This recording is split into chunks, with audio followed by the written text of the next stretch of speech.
කටින පින්කම වෙනුවෙන් අපි ශ්‍රම දානමය කටයුත්තක් අද දවසේ සහ හෙට දවසේ යොදාගත්තා. මේ කටින පින්කමේ බොහෝම ශ්‍රම දානේ බොහෝම ලස්සන දර්ශනයක් තියෙනවා. මේ ඉන්නේ අපේ චූටි උපාසකම්මත් පොඩි ඉදලක් අරන් ඇවිල්ලා ශ්‍රම දානෙට. අතු ගන්නට නේද? ඈ චූටි බබා.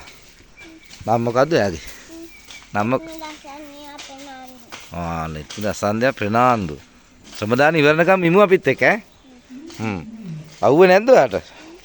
අවුව නැද්ද? බලන්නකෝ. අතු ගන්න ඕනේ බොහොම හොඳයි.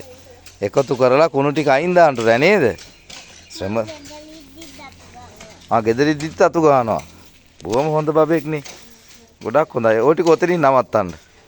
ආය අර ටික අර හින්දා අතු ගාමු ඈ. ගෙදරත් අතු ගන්න ඒකනේ.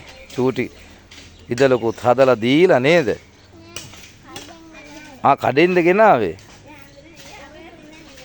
අයියා හවස ඉඳලා එන්න ලෑස්ති.